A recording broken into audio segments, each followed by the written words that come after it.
Hi, everybody, and welcome to Conversations with Dr. Jay Harness. I'm your host, Jay Harness, and it's a real treat to have you with us today. Boy, do I have a unique colleague for you to meet. Niraj Mehta is a board certified radiation oncologist and a professional choreographer. Now, I got to admit, I've met a lot of colleagues over the years, but I've never met one that's also a professional choreographer. In addition, he's the founder of Making Moves Universal, an international program utilizing movement to combine the spirit of mindful movement with music to improve life situations, whether those be mental, emotional, spiritual, or psychological, for those who have chronic illness. He wants to use movement as a way of creating an aura of love, belonging, and purpose.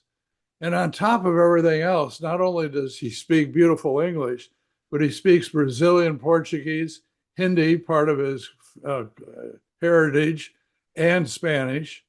He trained in radiation oncology at UCLA and was honored with the American College of Radiation Oncology Best Fellowship Award for his thesis, quote, fostering a global perspective of oncology, unquote, based upon his experiences working in a rural hospital in Brazil.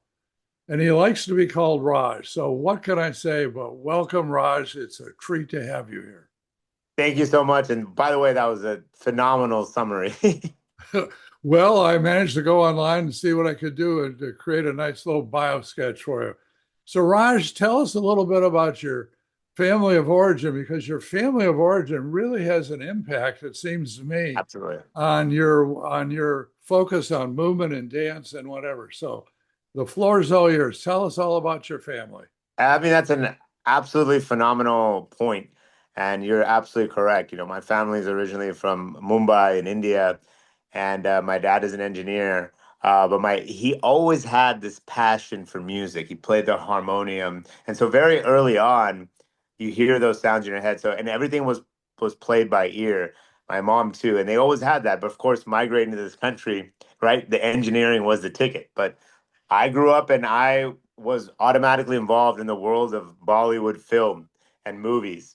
And being involved in the that world, you kind of watch the films, and immediately, ever since I was young, I mean, it was just, and I'm talking about the 70s, 80s, there was always a song and there was an actor and there was a move associated with everything. And he's not even singing the song, but he's bringing the song alive just by his movement. And that's how people remember the song. So I was sitting there imitating the moves. And so my parents, when we had these family celebrations, cultural celebrations, they're like, hey, like, we want you to do a performance. And it was nothing more than knowing the song. And it's just very much a parallel to American musicals, right? Uh, And so absolutely. And so that family origin was my first step into movement. And little did I know that we were really transcending the physical aspect of dance, even though there's a correlation, and really getting into that emotional, mental connection with the music and words, and how the hand movements and facial choreographies literally follow just that. And so that was my first sort of entry point into the world of movement and dance. And it just was basically that raw experience through the family, and probably motivated by my parents because, they probably had that passion. yeah. And I probably kind of just went with it. And same with my sister too. We kind of just went with it. Oh, that's a fantastic story. Now, you grew up in Southern California, I believe, right? Southern California, 30 years. Yeah, right. And when you pursued your choreographer career, if you will, was that in high school and college as well? Very good point. So in high school, I sort of like, when you're in high school, if you kind of like movement, there's not really much of a forum at that point. And now you can tell with the new generation, it's totally different. But there wasn't really much of a forum to really sort of perform, if you will. But early on, we had a couple high school. There was this Mr. Troy High School. There was a couple other things that I got involved in, where I would take a dance. I took like an old school hip hop dance, and I did that, and then I started doing that towards my senior year. Then all through college, even though we were taking all the classes and the courses, we'd be on these competitive movement film dance teams with these other, colleges. I mean, we're talking about hours and hours of practicing, right? And so we were immediately in that competitive world, not competitive in the sense of who's better, but just like really Sure. elevating the craft at that point. You're immediately thrown Sure. into it very early on, and I just kind of went with that throughout. I would say all of college at USC, and meeting different people through that. And ever since then, the vast majority of connections I've made in many ways is through the art itself. And of Oh, course, that's fantastic. So even going through the grind of medical school residency training and everything, you maintain that interest yeah, and yeah, just passion. maintained it. And it's just one of those choices, right? At some point, Jay, we got to determine what we're going to hold here. There's no right or wrong, but Right. it just didn't, I couldn't be like, you know what, I'm not going to do this. And at some point I'll come back to it. It just wasn't, it didn't feel like it was an option Now because, it seems to me, given your energy, that Miami ought to be the perfect place for you, given the incredible Latin influence in dance and the things that you're that environment. Tell us more about being in yeah, Miami now. yeah, and it's like what comes first, right? Did I determine Miami to be my destination, or was it the contrary? The same thing in radiation oncology. Did I choose oncology? Did oncology choose me? And I didn't get the latter until that was the very truth. For instance, the reason I even got into radiation oncology was through a friend of mine who happens to be an oncologist and an actor, and I met him playing basketball at UCLA.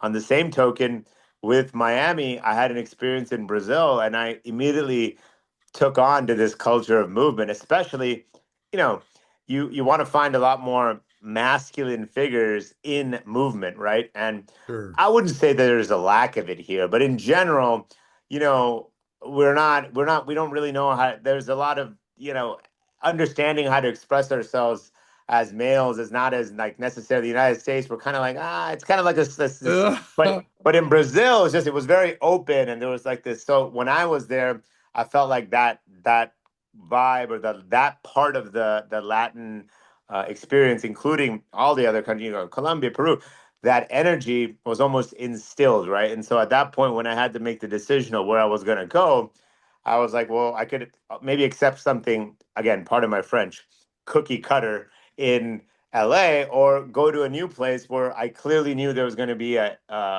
potential to grow something, because Miami is still if you look at South Florida, it's still much more open than I would say Southern California is. Yeah. And there was going to be a lot of people that are automatically already connected to that. Let's focus on making moves universal.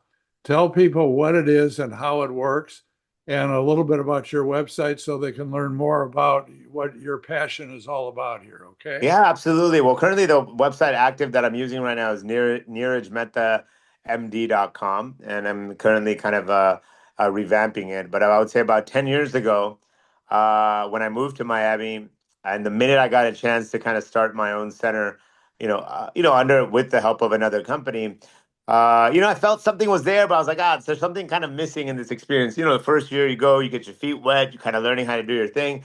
But right after 1 year of camp, like there's something going on, and I made that my friend, who was like, you spend a lot of time in movement and choreography, you're still doing all this stuff on the outside, why don't you just start dancing with your patients, for instance? And then in my head I was like, what do you mean just dancing? Then I started thinking about what the impact of dance meant. And at the same time, I was obviously interested in integrative oncology, functional oncology, which in it, we use all these words, but really all that is basically how can we use, functional elements of our life to actually make an impact on ourselves. And so I saw those two journeys as coming together, but I was like, let me use movement, okay, as the gateway into that. Because if you start talking about integrative health, I start talking about your physical, mental, emotional, it's a lot for people, right? Yeah. So I was like, you know what? Let's talk about making moves universal. Let's use movement through healing, but let's use illness as a way to kind of improve ourselves. Let's not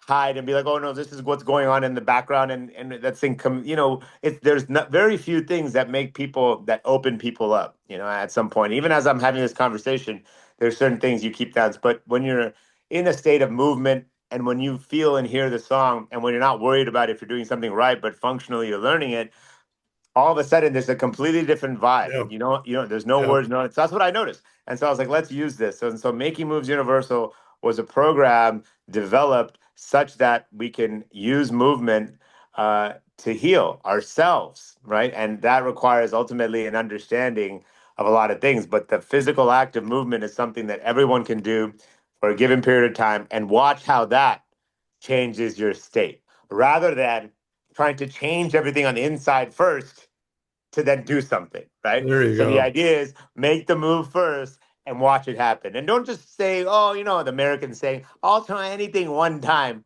Yeah. Nonsense. Yeah, try it 10 times. And if I give you the pathway to do it, this goes for anything movement related, or quite frankly, any habit, and you see the impact on you. And then all of a sudden, all the words that I'm using, like transcending health, bringing our own limiting mental beliefs, finding connection through spirit, all these words that are so vague, all of a sudden make so much sense, right? Yeah. And at some point, I keep on saying, I know we're sometimes lost in terminology at points, right? We're kind of lost in these words, but I think that with the movement itself, all of a sudden, I mean, I literally talked to people afterwards. But you know what? I came here and I was going through this, and I had my cancer, and then I started realizing through the cancer, through this like movement here and there, I started realizing that oh my God, that there was these strained relationships on this angle, and I had this emotional trigger. You know what? And so people are figuring it out already, and I just wanted to help people continue to go on that path rather than the path of like you really gotta, this is such a terrible thing, gotta there's Yeah. this, it's just Sure.